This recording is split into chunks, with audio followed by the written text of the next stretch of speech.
All right, everybody, welcome to another episode of Soft Elbows. I'm one of your hosts, Steve Yonda. I messed this up in the previous time. To my right, I think, is your other host, Abby Richards, and Abby, show him the third host. Show him. We're gonna get to you, Abby Chambers. We have a third host that we have to introduce. Show him the third host, Abby. There she is, the little elbow that could. And today's very special guest, she's a mental performance coach for many people, to include Abby and the little elbow that could. Abby Chambers is with us today. Abby, Hello. How are you? Good, how are you? It's gonna be a real challenge for me today, more so than usual. I have to overcome my own incompetence, and I have to use names. Otherwise, how will you know who I'm directing my banter to? Abby, we are very excited to talk to you. We've had a lot of guests on the show. Abby Chambers, we're not excited to talk to Abby Richards. See, I've already messed this up. We are very excited to talk to Abby Chambers because we've had a lot of guests on the show. A lot of them are athletes, they're coaches, and they're almost like entirely in the weightlifting realm. But Abby Chambers, you are a mental performance coach. I imagine that you deal with athletes in a wide array of sports. Is that right? Yeah, wide array and wide age. And wide age, great.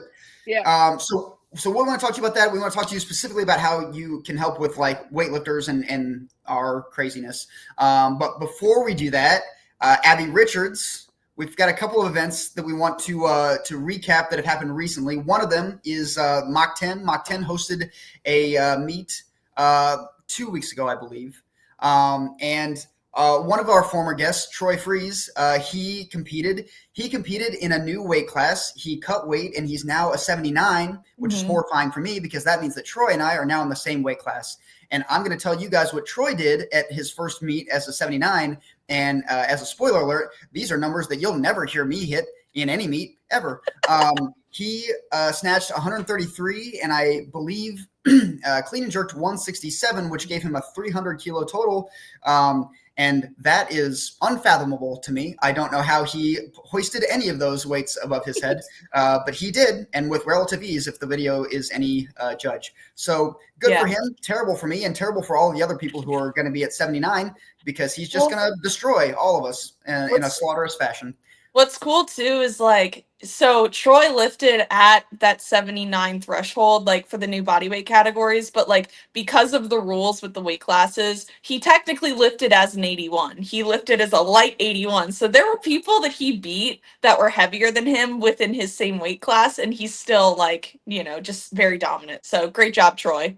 That's neat. That's just awesome for me and everyone else. So good for Troy, and good for the local weightlifting community, because he's a fantastic ambassador for us. He does well. I mean, you can talk about a gamer. That guy performs well at every meet he shows up at, which is wild.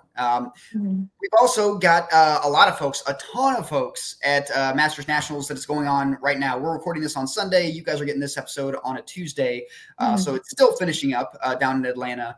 But we've got a ton of folks down there. A lot of folks are doing very, very well.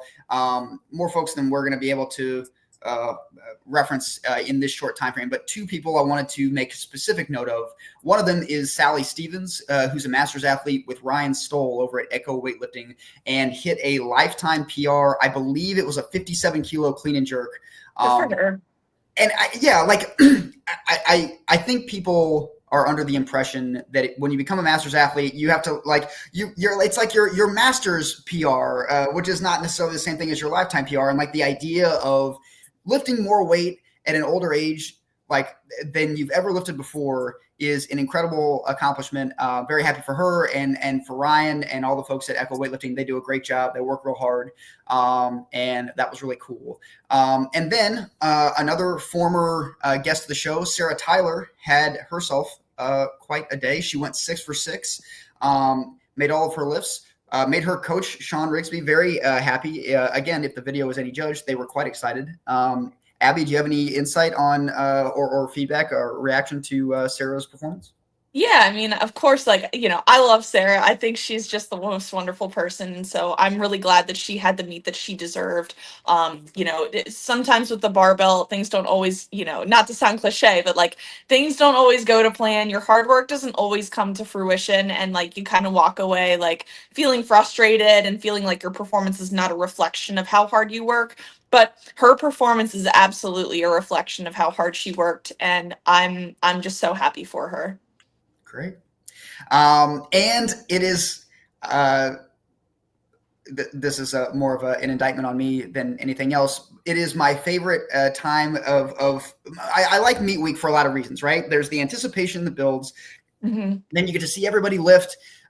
Everybody does, not everybody, many people do well, and you get to see the excitement and the relief and all that stuff.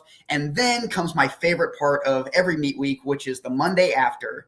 And the Monday after is my favorite because we get to see the folks that didn't do as well as they would have liked, and their posts start out with Abby. No, so they start out with a photo in black and white. Always, it's always black and white, and it's not the meat that Not the meat I you wanted. planned for. We're gonna call it not the meat I wanted Monday. It's my favorite time of every meet week because I'm a jerk. Listen, hater. Like it's not that I enjoy the fact that they don't do well. I want everyone to do well, but like, of course, it's not the meat you wanted. Like, of course, it's not. So no one wants to go 2 for 6. Nobody's going into a meet being like, God, I hope I bomb out this one. This is what I've been working for. I've been throwing things left and right, over my head, out in front. I've been practicing for this moment. Anyway, I'll stop being a jerk now. It's just me.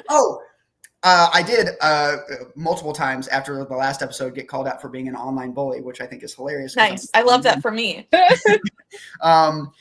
I do, in an attempt to redeem my reputation, whatever exists of it left, I do want to point out that after trashing Abby Richards for always being at best on time and most commonly wildly late to these recordings, I got a text from Abby 45 minutes before the show started today, and Abby Richards was like, "Steve, you're never gonna believe it. I'm here. I'm in my domain. I am ready to go." And I guess you just, I don't know, sat there and stared at the screen for 45 minutes. But I don't know. Thank you so much, Abby. You did a great job today.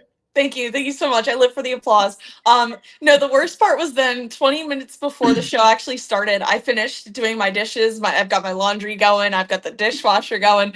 All of my apartment chores are mostly done. And I thought I could probably run across the street and go grocery shopping in this time. And so I thought about it. And I was like, no. I got to commit to the bit of being early today. And we're not going to push it this time. I was just trying to maximize my efficiency. That's all. Sure.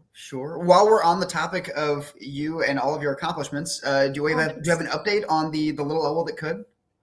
Yeah. So actually, this week wasn't a very good week. Like I feel like a lot of times with recovery and with when someone has a major event or a major injury happen, we feel a lot of pressure to be overly positive and to be like, everything is going great and it's wonderful and I'm progressing and da da da da da da da.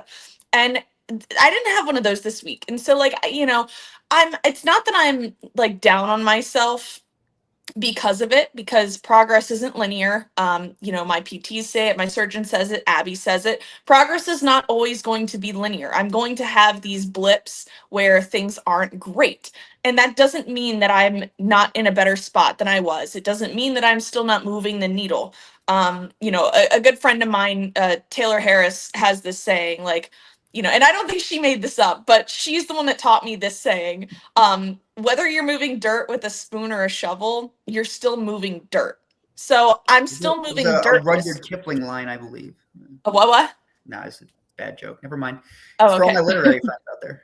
Oh, well, it's a Taylor quote to me. It's like that Michael Scott meme where it's, you miss 100% of the shots you don't take. Wayne Gretzky, Michael Scott. Yeah, Taylor Harris.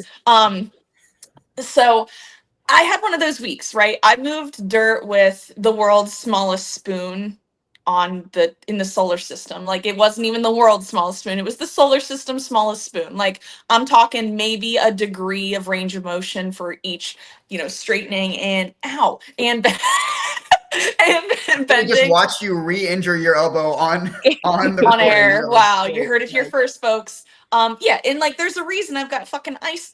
Sorry, I've got ice on my elbow. During this show, right? And it wasn't a great week, but like, at the same time, it's okay, and I'm still going to show up for PT Monday morning. I'm still going to do all of my homework that they give me. It's a fat packet of bending, unbending, grasping. Like, the do you want to see the hardest PT exercise for me that I struggle Yes, with, please. guys? All right, watch very closely. That is the Interesting. hardest one for me. I have to do it 20 times each direction. It's the Is- hardest thing ever. Is that Interesting. a legitimate PT exercise, or are you practicing for like a standardized field sobriety test that you may or may not have to do at some point in your life? Okay, officer, chill out. I'm just saying, like, that is a thing. Never mind. Yeah.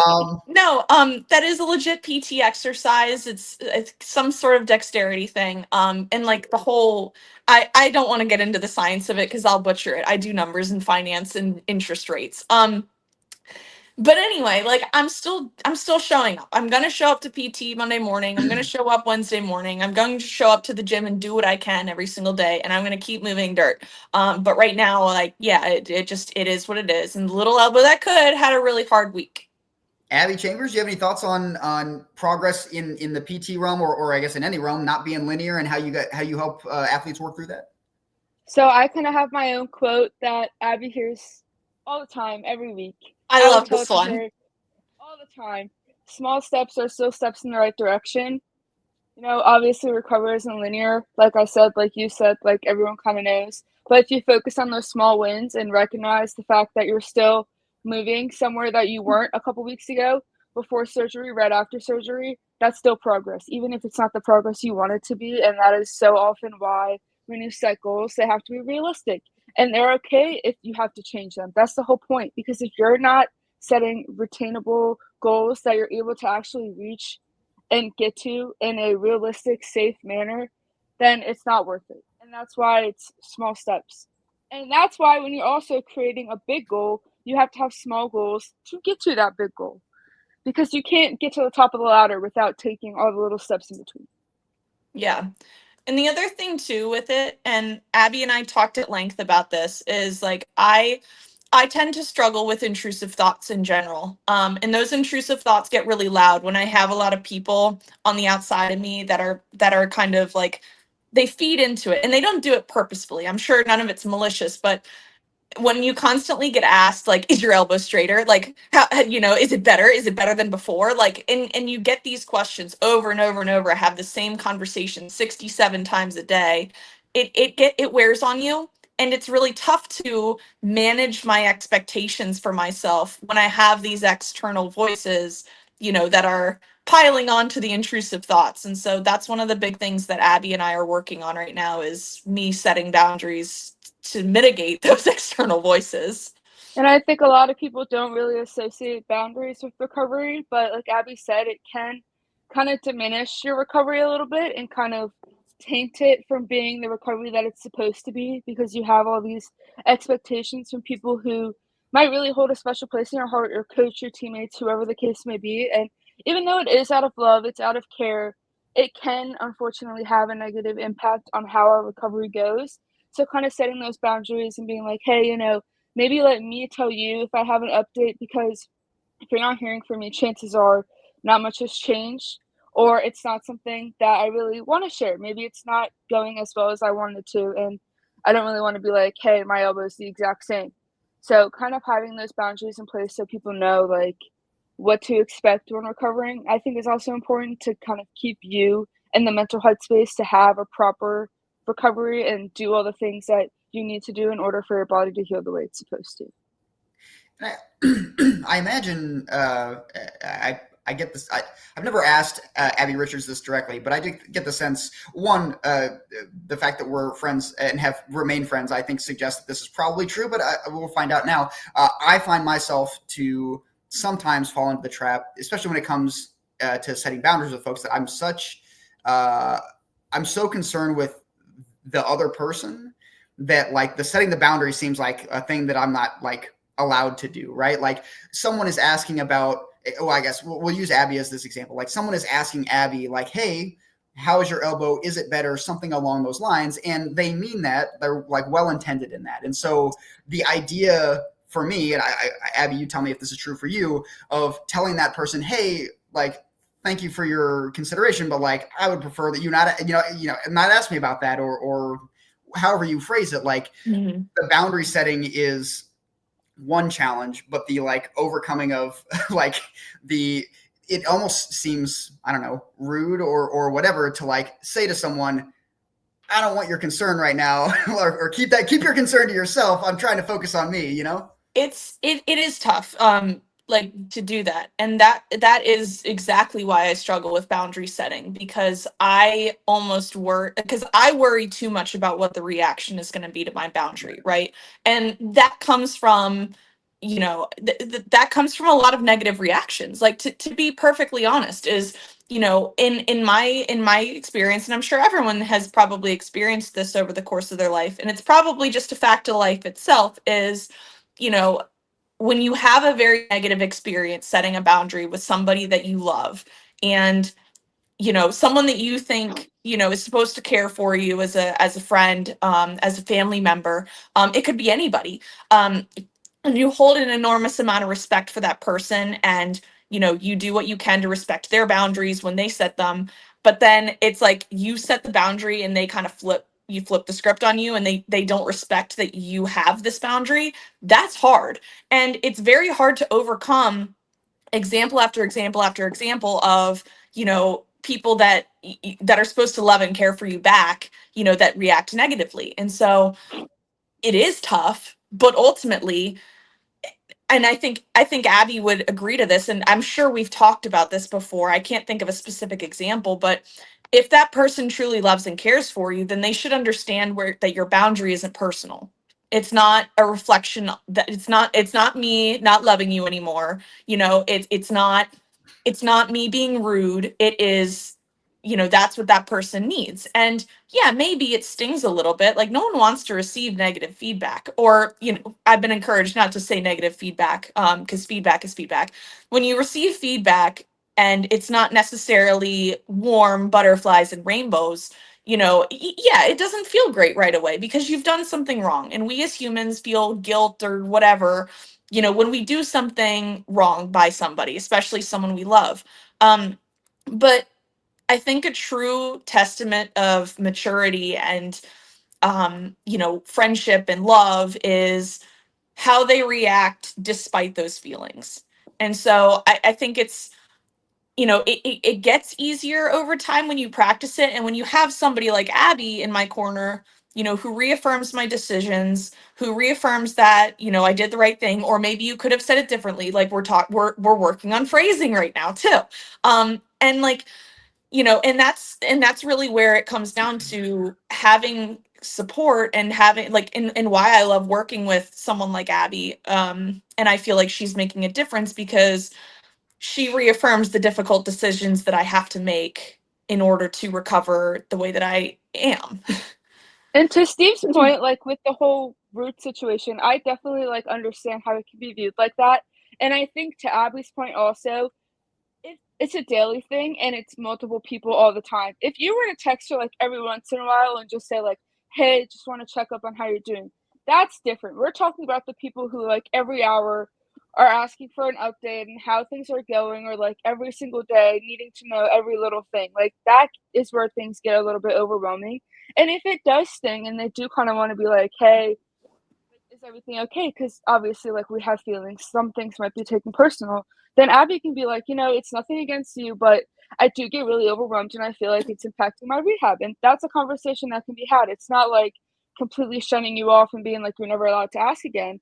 But if like clarification wants to be received, or if Abby wants to say like, "I don't want you to think it's personal, but it is just very overwhelming hearing it all the time, and I feel like I can't even recover at the rate I'm supposed to because it's tainted by all these people asking me all these things," then I mean, I think a conversation is perfectly okay if someone is a little bit offended because and I feel like also if you have recovered, you understand that overwhelming feeling of everyone in the world, people you haven't even talked to in like years, being like, "How you doing? How is surgery?" Blah blah blah. And like Yeah. Oh again, yeah. totally People. fine in like small increments, like every couple days, once a week, whatever. But like daily, hourly, whatever, that's when things get a little bit like, okay, we need to put a boundary in place type of situation.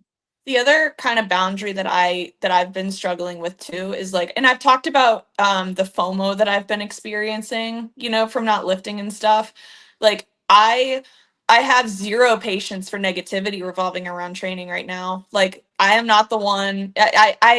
I purposefully have not really asked a lot of people how their training is going because I don't want to open it up to and there's a difference between somebody coming up to me and telling me how training is going and me asking. If I'm asking someone, I'm opening up to the possibility that it's going great or that it's going shit. And I do not have the capacity truly to listen to someone complain about how hard it is to do back squat eights right now or clean and jerk triples or, you know, hang snatch overhead snatch complexes and how hard it is and how sad they are because I would die to do that right now. So like that's a silent boundary that like I've kind of put into place. So to everyone who's wondering why I haven't asked how your training is going, that's kind of why. It's I not that just I don't assumed it love was you. because you knew that it was still going bad for me. I just like the status quo was in place, and that's why you weren't asking. But I guess I didn't realize there was other possibilities. I want to get into that and some other topics Yeah. dealing with perspective in a little bit. But before we go full send into that realm, just to finish with the local updates and such like that. Remember for all 8 of you who watch the show regularly, there were like 2 episodes ago where I was like, don't worry, we're going to announce the location of WSO Championship the next episode. And then another episode passed and you were like, well, he didn't mention it. I don't know what happened. And now we're here on the 2nd episode since I've made that promise. I've got bad news. We still don't have the location to tell you. And we also have scholarships that we're giving out. We are working on that, but I don't have any updates for you on that either. So if you came here for news, yikes, you should watch a different podcast.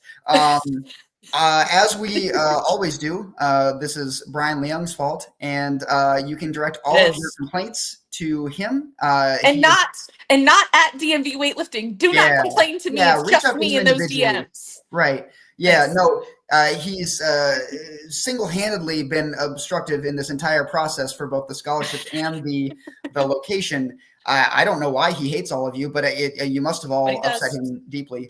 So hopefully on the next show, I'm not going to make promises anymore because I can't keep them. Maybe Brian will allow us to make those announcements. Until then, you're all doing a great job. And everyone except for Abby cares about your progress in the gym.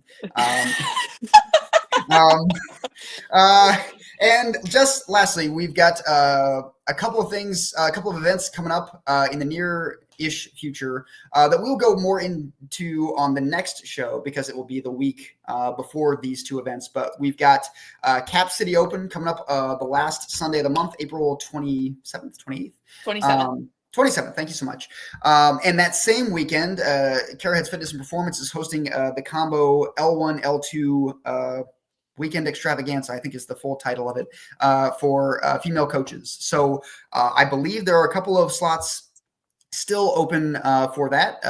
So please sign up if you haven't already and you're not otherwise occupied. But for everyone going to Cap City, we're super excited for that. That is, it is always my favorite local meet of the year. They do a great job hosting it. I will be there in a coaching capacity. Abby, will you be there? I will be there in a semi-coaching, mostly assistant capacity. Who will you be semi-coaching? Oh, we've got, so, you know, I train at DC Barbell Club. We've got a bunch of athletes competing, and I know there's one session where we have at least 3 lifters in the session. And so I will be helping in the back for that because that's a lot. Okay. Abby Chambers, do you want to come down for Cap City? If I'm available, I honestly might. Dude, all 5. I don't think I have anything that weekend. all 5 of the DC barbell Abbeys in the same location would be crazy. You should have seen the first time I went there. Nico was like, not another Abbey. I was like, Not I'm another, so sorry. not dude. another Abbey. Like, guys, I'm so sorry. We were all just born around that time, you know? Yeah.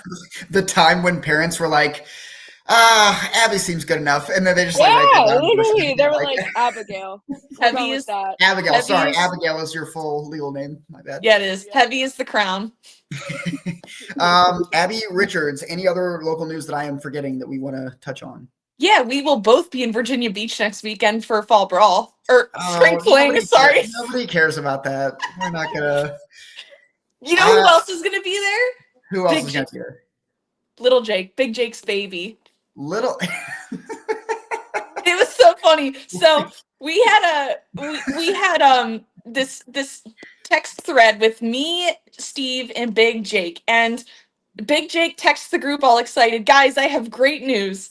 And then in a separate text, Abby Cooper will be there. But he didn't use a comma between Abby and Cooper. And so I think it's my first instinct is that he's talking about Abby Cooper from the Pennsylvania lifter from Right. 1440 Strength. She Right. spells her name with an IE. So I corrected his spelling first and foremost and was like, she's going to be there. And he goes, no, Abby, comma, Cooper, my baby, will be there. Oh. So, Okay, wait, I have a Punctuation random is- question. yeah. So does that mean you guys have to go on the Bay Bridge Tunnel Bridge? No. So, Oh. that one, that's from the Eastern Shore to Virginia Beach. But Okay. there is the Hampton Roads Bridge Tunnel, which is a very short tunnel that goes under the right by the naval base down in Norfolk. So I will have to take that, but not the big one that you're talking about. I've never been on that, and I'm scared of it. It's terrifying. It's this 15-mile bridge. There's 3 It is tunnels. awful. And it's like you just look out and it's just water. Like there's not land in like anywhere to be found. It's terrifying. And I used to, so when I ran track in college, we used to run at least 8 times a year down at Christopher Newport University in Newport News, Virginia. And because Salisbury is on the Eastern Shore, we took the bus over that 15-mile bridge at like 8 times a year.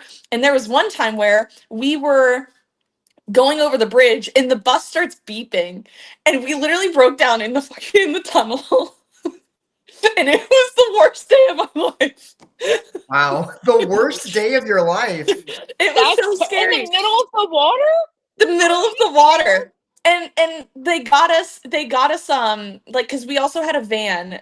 I'm going down a tangent, I'm so sorry guys, but like we also had a van that would travel with us, and so the van was shuttling people to this rest stop on the other side of the bridge, and we were at that rest stop until 5 a.m. until another bus could come down to get us. So yep, there's This is some all track my and fault. field trauma for you. That is terrible. Wow. Okay, the things we've learned in the last 5 minutes. Abby Cooper will not be at Spring Fling. Not that we're aware of anyway. Right. If she comes, great. I don't know. Okay. Number 2, Big Jake is going to be putting on a show because he's going to be lifting in front of his child, Cooper. And also, it's Abby Richards' birthday. I don't know what just happened there. My birthday's in September. Okay, You guys can we're- all wish me happy We're gonna birthday then. prematurely celebrate Abby Richards' birthday. And also, if possible, avoid the Bay Bridge. Is that what we just learned now? Tunnel Okay. Bridge. Yes.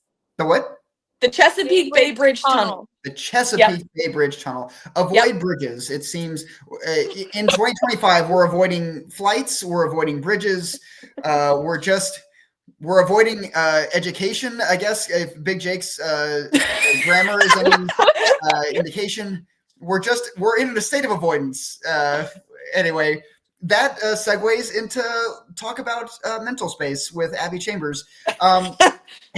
Abby, before we get that was great. into the most pertinent question, which is what is wrong with Abby Richards? If you could please kind of introduce yourself and what you do, because a mental performance coach is a unique field. I feel like unique field in the psychology realm, which is it can be many different things. So just kind of walk us through what exactly your role is and how you try to help athletes moving forward. So I'm a mental performance coach. I have my master's in sports psychology. So a lot of work I do is with athletes, working through any mental hurdles, mental struggles they have that involve or deal with athletic performance. So pre-performance anxiety, confidence, motivation, injury, team dynamics, being a perfectionist, emotional regulation, emotional arousal, all those different types of topics, goal setting, stuff like that, and just kind of working through those to make your performance better and improve. That's the ultimate goal, is getting over those hurdles to make sure that you're able to perform at your peak performance. And I imagine you have many strategies to address those various things, but do you find yourself using like, are there like 2 or 3 like common approaches that you take? Like, do you rely a lot on visualization or on, Yes. other types of stuff? Okay, yes, EMDR, actually. that kind of stuff. Like what are your kind of your go-to strategies that you employ? I like imagery, Okay. especially because I feel like there's 2 lenses you can look at it through. So, for example, say someone is struggling with a skill. Let's just use squatting for an example. You have 2 lenses you can view yourself squatting from. You can either view it through the lens that you see, so like whatever's in front of you while you squat, like focusing on what it feels like, what it looks like, all of the 5 senses, kind of tuning into those. Or you can look at it from an outsider perspective where you actually see yourself doing the squat. And I think both of those lenses combined together, like at the same time doing things, doing repetitions as many times as possible, same number of times in both lenses, has a traumatic difference on people's ability to do that skill. And I don't think a lot of people realize what you're able to see when you see yourself doing something from an outsider view.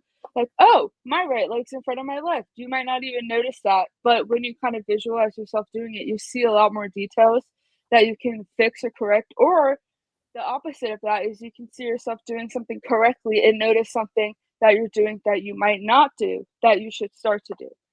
And this is something that is often done in like repetition, where the more you do it, the better it is. And it's not a guaranteed outcome, but there is a high likelihood of it improving and increasing that skill.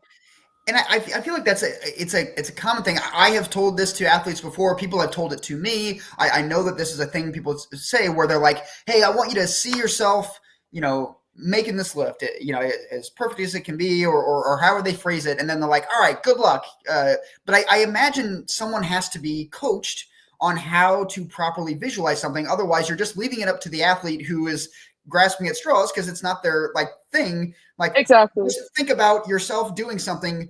Good luck. Like, are there like, how do you kind of walk somebody through the proper ways to effectively visualize? So there's 3 steps actually. It's quite simple once you understand it, but like you said, if you're just like, okay, imagine this, then like I say imagine a purple elephant. My purple elephant can be very different than your purple elephant. Yours can be in a safari, mine can be in a beach. We kind of have to have like guidelines. So the 3 things are your 5 senses, your controllability, so only doing something that's in your control and focusing on things around you that are in your control, and your vividness. How clear are you on what you're imagining? Are you focusing on the sense, the smells, the whatever, the feeling? Are you able to control what you're doing in a sense of where you can imagine yourself doing that? And then again, with the 5 senses, those are kind of the most important and really set the stage up, but also making sure that you're practicing in your right like level and skill set. You don't want to kind of sound weird, but you don't want to make yourself better than you are, and you don't want to be worse than you are. You want to kind of have that like even level playing field. You want to be right where you are. You want to do a skill as you normally would.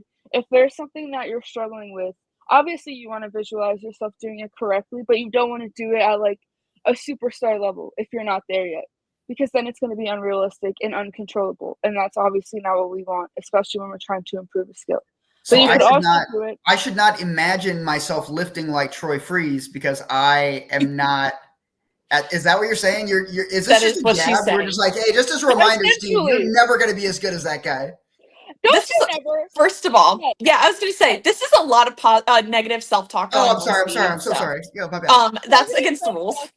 Yes, and yet it's like the keyword that I always tell Abby. You're not lifting like him yet. Yet But if you have a negative mindset, you never will. Positive self-talk.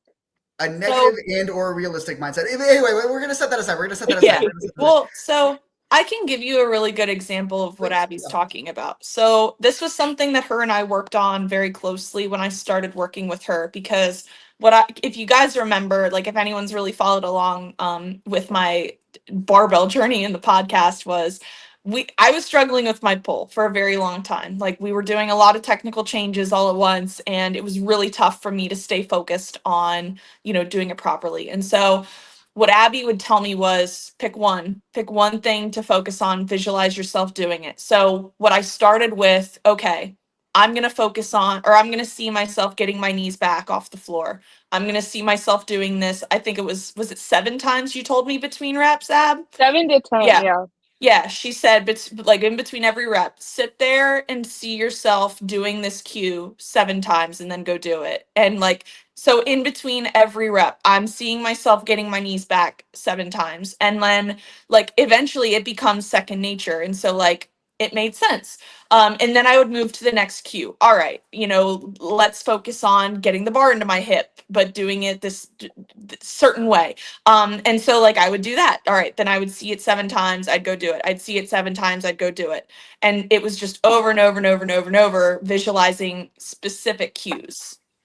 And the way this works is because it builds mental muscle memory. So fun fact, your brain can't tell the difference from when you imagine something and when you actually do it, which is why our dreams seem so vivid. But the more you visualize yourself doing something, which is why I said like the more times you do it, the better it is, your brain builds that mental muscle memory. And then you're able to apply that in real life. Because your brain is like, oh, I've done this correctly. I've seen myself do this correctly. I can do this correctly. So I'm curious. It works. I'm curious, Abby Chambers, for your thoughts on something that I know is commonly done for weightlifters. Maybe for people in other sports, I don't know. But weightlifters, for many reasons, whether they've got a remote coach or they're just looking for some immediate feedback for themselves, they will videotape their lifts in training, and then they will, in between training reps, they will watch the previous set, the previous rep, whatever. And sometimes your training reps go well, and sometimes they don't, and sometimes they're in the middle. It depends on many things. But with this idea of visualization, I imagine the reason to watch a suboptimal lift right after it happens is to try to see what broke down and try to make the adjustment moving forward.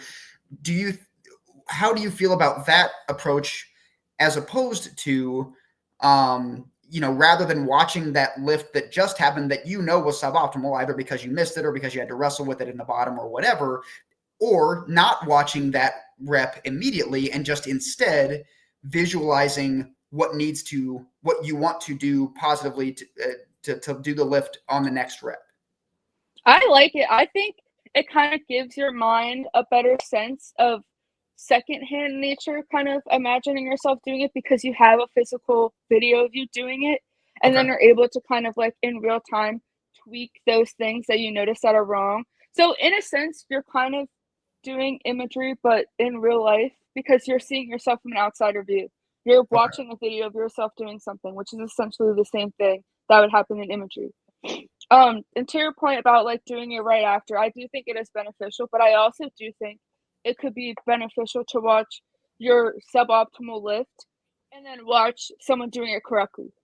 Okay. Kind of compare the 2 videos to be like, okay, this is what I need to work on. Because sometimes there are things that we might not miss, or a mistake that we know we did, but a mistake that we might not have catched just from a quick glance at watching it. So I do think it's also beneficial to analyze those videos. I also record, so I totally agree that it is extremely helpful. And because I record myself, I do feel like imagery is a lot easier for me because I have seen that like outsider, like crowd view of myself doing something. But yeah, I think it's a great tool. It is definitely, I would say, a component of imagery that is extremely beneficial in helping a specific skill because you can truly see yourself doing it. And in that sense, it's kind of like you're using both views because you're able to then, after you watch the video, make sure and be more aware of the mistake that you did last time So you're imagining yourself doing it correctly and being like, okay, my feet weren't even, or my feet were pointing out. Let me make sure my feet are pointing in. Like, you're a lot more intentional. And that is also kind of the point of imagery. Okay. Another thing that at least was true for me, I imagine is true for many other lifters in weightlifting regards, is there'll be some number. Yeah, pick a lift. The snatch, the clean, the jerk, the clean and jerk, the squat, whatever. Pick your lift, and you're like, you get to a number, and you're like all of the reps that came before it while you're building up, no problem. You weren't like mindlessly doing it, but like you were doing it with a confidence, like you knew it was going to happen. And then you get to X kilos, and you're like, well, now it's an entirely different lift. I don't know how I'm going to manage doing the same thing I was just doing all of these steps before again, because the number changed or the weights on the bar changed or whatever. What kind of strategies do you help employ with people to kind of work that problem? Okay, I have two things. One, positive self-talk. Always tell yourself that you can do it, and your ability to actually do it significantly increases. I know it's stupid, and I know the number is still going to be in the back of our head, and we're going to be like, oh my God, this is a 25-pound jump, and I was struggling like the last rep. Like, I don't think I'm going to do this. But if you have positive self-talk, it is going to be a lot easier. I'm not saying you're going to be able to do it first try because, like, again, we can't push our body limits. Like, we have to listen to ourselves, and we know when something's not done properly. But also, and I tell Abby this all the time, set goals on your ability to do the skill and not on the number. Okay. Because if you have number skills or number goals, you're a lot easier to not reach them. And you're going to focus in too much on the number and have kind of like an unhealthy relationship with the number. Whereas if you focus on doing something correctly and your form is good, then increasing weight becomes a lot easier because you already have the basics down. You already have the like foundation down. You already know what you're going to do. And weight is just kind of like a feature that you're going to add onto the skill. That's like it becomes the easy part and not the intimidating part. Okay. So giving yourself like a task to accomplish independent of the weight. Exactly. Of the weight. Right. Okay. Like, focus more on the form and the skill and make sure that is really where it needs to be and not focusing on the weight so much. Because again, like, you are going to have bad days. You're going to have days where something that was easy last week might be hard this week. And that's kind of when all like the negativity of like, oh, I can't do this, blah, blah, comes in. And that's when you kind of like secondhand get negative self-talk from, because it's like, oh, I just did this, but now I can't. Whereas if you're doing a squat and you're recording yourself and you're even just doing it with like 20 pounds less than normal, whatever, you are able to see how good you're able to do that skill. Okay. When weight doesn't matter, it's incredible how great your form can be, which obviously is like makes sense. And it's tough. It's tough because weightlifting is so numerically based, right? When we compete, whoever lifts the most weight wins. And so it is very tough to get sucked down the rabbit hole of getting stuck on numbers. And, you know, we're obsessed with numbers. We're obsessed with what number is the record? What number do I need to hit for nationals? What number do I need for an international team? Like, it's very easy to get stuck on the numbers, but like, you know, to Abby's point, like, we have coaches for a reason. Our coaches tell us what to hit. And so if we focus more on, all right, I'm going to focus on getting my knees back today. My goal is to get my knees back for every single lift. And that's what I'm thinking about while mindlessly putting weight on the barbell. And like, I've texted Abby this mid-session before, like, I just tell myself I will do this. And like, I've yet to have terrible results from looking at it from that lens, as opposed to like focusing on, oh, well, my goal today is to snatch 84 because that's on my program. Like, no, my goal is get my knees back off the floor and my coach tells me what's on the barbell. So you both have touched on the concept of positive self-talk, and I'm curious, Abby Chambers, if the brain recognizes it, like, are there degrees of effective positive self-talk? So like, for instance, I can tell myself, hey, you're going to make this lift. And that may or may not be the same as me like wholesale believing that I'm going to make this lift. So does the brain differentiate between those two like buckets? And I guess that would be question one. Question two is, if there is a difference between those two buckets, is any self-talk, even if it's just like fluff for all intents and purposes. Does that still hold currency, or is it like wholesale belief, or you got to figure out a different strategy? I've So felt kind that of. if I Go ahead. BS it, my brain is just like, haha, nice try. Yeah, your brain kind of back to that like mental muscle memory kind of thing. The more positively you talk to yourself, the more positive your body is able to perform something. And again, it's not going to be perfect, and I don't think positive self-talk should be, I'm going to for sure hit this. It shouldn't be like a guaranteed thing. It should just be giving yourself that motivation and that confidence to do something that you might not have thought you were going to do, or to do it better than you were expecting. That's always the goal. Like, because it's, again, the more you do it, the better it is. If you have a more positive self-talk, then you're not going to have those moments of like, oh shit, oh, excuse me, oh, this is a lot of weight, like there's no way I'm going to be able to do this. Like, you'll be like, okay, this is a little bit heavier, it might be challenging, that doesn't mean I can't do it.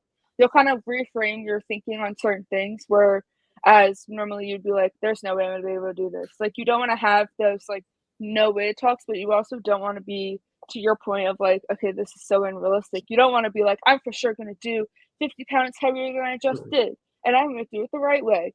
But at least like you're proving to yourself that you can do it better than you thought. That's kind of the whole point of positive self-talk. So being more like precise with, like, not being vague with the positive self-talk. Like, Yes, I can yes, do anything is yes. positive self-talk, but like, I will like complete this podcast. Like that is a more specific like thing, but is included under the umbrella of I can do anything, is like, I will literally like stay functioning as a human being for the duration of this podcast. Like that is like more specific and effective positive self-talk. Is that an Yeah. Yeah. Okay. No, yeah. And it's not unrealistic. It's not like this podcast is going to have 1 million views and it's going to make it on ESPN. And like, But it some, is. I mean, let's hope. Fingers crossed. I would love that so much. But there is an element of like being realistic, because you're just going to, like Abby said, your brain's going to be like, no. And I feel like if you do have like an unrealistic self-talk, your brain does catch you, which is kind of weird. I don't really know entirely why it does that, but you know when something's unrealistic. Like, I Right. cannot sit here and say tomorrow I'm going to squat 300 pounds. Like, no, that's just not going to happen. But I know that. My brain knows that, but I can try. I probably won't get it. yeah, but still, like, even still, you can reframe that. See, reframing, I'm learning. You can reframe that into, I'm gonna go tomorrow and squat more than I did last week, and you know, you might And not squat that's, yeah. 300 pounds, but you could squat 250. And so, like, reframing that unrealistic thought into a realistic yet, thought, I think is, a step. Abby Chambers, you clearly do the sport, which I imagine helps you relate to whatever number of weightlifting clients you have, which is not to say that you can't relate to other athletes, but I'm sure it helps. And I'm curious, as both someone who does the sport and who helps people with the mental side of the sport, do you find that there are are there ways in which weightlifters, in your experience, are unique in their mental approach, or in any way, I guess, like from what you've found with your clients and with your experience? I've kind of noticed like a little bit of mental toughness, of where they don't necessarily like saying that they can't do something. And this kind of goes back to the whole numbers thing. I think changing your approach with that really helps your mindset. And I think because like Abby said, it is very numbers based in terms of competition, but that can be a very toxic mindset to have and can lead to injury a lot easier. And I try to tell my clients that too, where you want to do something correctly to decrease your risk of injury. And if you're focusing too much on a number that is just not realistic at that time, you probably are going to get injured, or the increased likelihood of that is going to be significant. Like, there most likely will be a time where something is injured, something doesn't feel right, which is why I always say focus on the form.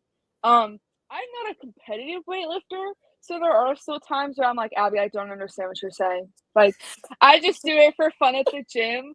Maybe a little bit more than just for fun. Like, I do have like a structured whatever, but I don't do all these like complexes. But I understand enough of it. Most of my clients are weightlifters though, so I don't Okay. necessarily know if there's anything specifically that differentiates them from others. Okay. I was just Um, curious.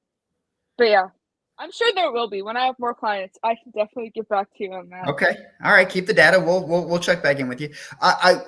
One other thing I wanted to get your thoughts on. Another thing that I imagine is common for athletes to have to figure out at some point in their career. If you do enough, if you train enough, hopefully at some point you are competing. If you compete enough, you compete enough to have just a thoroughly bad meet. Like not like I went 3 for 6, 4 for 6, wasn't the meet I wanted. Like I'm talking like you bombed out, or you went 0 for 6, you went 1 for 6, or just some objectively like poor performance. How do you help folks with, I guess, navigating the path back from that? Because there's, it's one thing to miss a lift in training. You have many opportunities in a training session or within a training week, within a training block to make up for that and kind of set that one miss to the side. But we don't compete all the time. Most people compete, somewhere between 1 and 4 or 5 maybe times a year. And so, it builds up in your mind. It's got this like added importance. And then when it doesn't go well, it's uniquely challenging to kind of work your way back from that, because you don't get to immediately atone for it, right? You've got to wait a couple months or whatever. So how do you work with folks on kind of building back from that, given that it's more of a long-term path? They don't get the immediate gratification of coming back and fixing it right away. So the first thing I would do is ask them if there's something wrong or was something off. Like, was there something going on in your life, your personal life, your job, family, whatever the case may be, or if going into that competition felt different. Just starting there, seeing if there's something we need to address before even addressing the bad meat that you have. And then I would probably start with goal setting and being like, okay, given what we just did, what do we want to improve first? I'd probably do like 1 to 3 week goals, and then I would do a couple months, and then I would do next competition. So you have increments and you have these like little benchmarks of improvement to where you can really check yourself and make sure you are actively improving, to when time comes for the next competition, whatever may have been the issue or whatever you did bad on, we're making sure that we're hitting goals to get better for the next competition. But I do think oftentimes, at least in my experience from people and athletes who have had really bad meets, is something was off. Their love for the sport faded, their motivation wasn't there. They had other external factors going on that were impacting or clouding their mind. They weren't able to really be the athlete to show up the way they wanted to, whatever the case may be. And I'm not saying that's the case for everyone, but I do know that that can sometimes play a big role in it. But I think just being there for support, helping them through it, and kind of understanding and letting them talk through their feelings, and then being able to be like, okay, you know what, like, this might not have been our best meet, but that doesn't mean it's going to happen next time. Let's set some goals to make sure that we can move in a positive trajectory going forward. I want to make a clear distinction here too, with what Abby's talking about with these external factors. She's not talking about excuses. She's talking about actual things that do affect your routine, right? She's not talking about the people who make the long paragraph about how, they didn't have their good luck bagel before they went to compete, and so everything was off and they didn't listen to their PR song, and like, she's talking about actual things that go wrong in your routine that disrupt your training cycle. She's talking about actual tangible things that you can fix next time that are actual factors to performance, and not just the excuse train. So I want to make that distinction, because I think there's a lot of discourse out there about lifters who are transparent and honest about what's actually going on in their lives and how it affects their performance, because there are so many other lifters who, you see all of the excuses roll in when they have a really bad meet. And so I just want to make that distinction, that just because something is actually going on with a lifter doesn't mean that they're rolling in excuses. And she also brought in a good point, sorry, last thing, about routines. I'd probably also like kind of run through their like pre-performance routine, pre-practice routine, pre-competition routine. When you get to the competition, what does that routine look like? And see if there's something that could have impacted their performance as well, and then kind of tweaking that to be a little bit more successful or a little bit more just able to go their way kind of thing. As that athlete, this hypothetical athlete we've created, as that athlete gets closer to their next competition, I imagine from personal experience, if nothing else, that anxiety then builds in a ways that were different than when it was 3 months out. And so now they're getting closer to their next opportunity to hopefully atone for that previous poor performance. Are there specific strategies that you will help an athlete employ at that particular stage of the comeback story, if you will? So obviously positive self-talk, confidence is going to be the top one, making sure that we're talking to ourselves in the correct manner and encouraging ourselves and having that confidence in ourselves. But I also like this thing, I've done it with Abby, is creating a list of things that instantly make you happy and calm. I love the happy list. And it's something that I think a lot of people don't realize is so helpful, because when you are in an anxious state or in a sad state, mad, whatever, finding those happy, positive thoughts are so much harder to dig for when you're not in a good headspace than when you are. So having it on a tangible piece of paper, I tell Abby to keep it on our fridge, a tangible piece of paper where it's always visible, to when you catch yourself being anxious and you're like, I'm going to go play that song. I'm going to call this person. I'm going to go eat this. I'm going to do that, whatever the case is. So you have these list of things that you know are instantly going to change your mind, put you in a better mood. It might not still be happy, but it will be significantly better than where you are. I think really helps with the anxiety aspect of pre-performance anxiety, especially when it comes to that much pressure of, hey, I had a really bad competition last time. This is going to be my comeback competition. You don't want to be in your head that much, because that's kind of when things can go downhill. And that's why I tell Abby, like, have a list of things that A, calm you down, and or B, make you happy. And it's just something you can always refer to. Yeah, I want to share my top 5, and then Steve, I want to hear your top 5 after you've been inspired by my top 5. So at the top of the list, there's the song "Doses and Mimosas." Also "Levels" by Avicii, because it is impossible to be in a bad mood when you listen to those songs. Number 2, I Call My Friend Mitch. He lives in Florida, and he is one of my closest friends, and like, I never get off the phone with Mitch in a bad mood. Taylor Swift. 4, the good French fries. Not just French fries, the good French fries. Crunchy and no skin. Those are the good French fries. Crunchy, no skin. And this number 5 bullet point is it's gonna make you guys laugh, as someone who has like high function anxiety, throwing caffeine on my anxious bonfire. But coffee, really good coffee. Okay. So that's my top 5 of my happy list. There's more on the happy list, but those are my top 5. Okay. And have you employed this strategy? Like, I don't know how long you've been working with Abby Chambers. Have you employed this? Like, Abby Richards, how effective has this particular strategy been for you? Very. And it's funny because like anytime either of those songs come on, like I will text Abby, or if I have the good fries, like I text Abby, and like, you know, and it's a nice moment, not only because I'm getting the gratification of having the thing that I like, but like I get to share a moment with my friend Abby, you know, about, look, I'm employing this strategy that we like, and I have a sense of accomplishment because I'm like, I did the thing. Like I did something that I was supposed to do, and I'm moving forward mentally. And you associate it with like a happy, calm feeling. So that instantly also kind of puts you in a good mood. You're kind of subconsciously doing it. Because you're like, oh, that's on my happy list. And then you remembering that, it's like, oh, now I'm happy. It's like, it's great. All right, we got make a happy list. What's that? You should make a happy list. I will. You know what? I will make one, and I will provide it on the next show. All right, I'm holding you to that. All right, that's fine. Okay.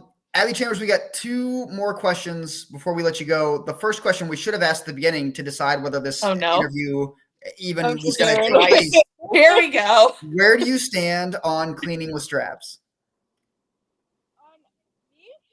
Yeah, what is your personal view on cleaning with straps? Don't laugh at me. I have 2 sets of straps that are still in their package because. Great. So you're anti-cleaning with straps. That was the answer we were looking for. Thank you so much. That's all we needed. Thank you so much. But my grip sucks, so I feel like I do need them, especially with deadlifts. Not with cleans, with deadlifts. Yeah.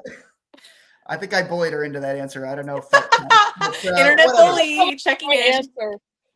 And lastly, if people want to reach out to you for any reason, but specifically for your services, how do they find you? Where do we go? What do we do?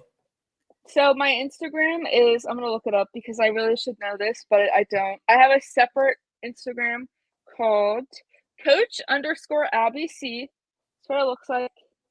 Me and then my lifting videos, some of them. Heck But yeah. if you shoot me a DM, then I will reach out to you. Abby posts me a lot. DC Barbell posts me. But yeah, reach out there, Yeah. and then we can have a free 30-minute consultation, kind of going over what your mental hurdles might be in your sport, how it's affecting your performance, and then kind of go from there. It is possible that the viewers, didn't get a good glimpse of that Instagram handle when you showed it on the I screen. will make sure. I will Abby make sure to will tag you. in this. Yeah, there we go. Thank you. There we go. Thank you. Uh, Thank you. And I lied. We have a third question. We always end with this. Abby Chambers, do you have any questions for us? I have a random question that I like to ask my athletes just to kind of like break the ice when I first meet them. Okay. What's a conspiracy theory that you believe in? All right, officer. You let's said hear it. any question. I said any did question. say any question. What is a conspiracy theory that I believe in? If Birds aren't any. real. What's that? Birds aren't real. Any. Birds Okay. aren't real. Honestly, yeah. I don't know if you were suggesting that for me or if that's yours, but I subscribe to that. Birds aren't real, and also everyone can watch that. It's a great thing. I don't know. I'm not like a big conspiracy theorist. I guess like I don't know, wholesale believe what people tell me. You know, I don't ever question That's anyone or their. That was a hot question when I went to visit DC Barbell Club. We were on We that for were 20 minutes. we were talking about conspiracies for a while. I think we listed every single conspiracy in existence, including the one where Finland doesn't exist. And the moon landing was faked. That was another. Oh big yeah, that one. was definitely faked. And that's where we're gonna end the show.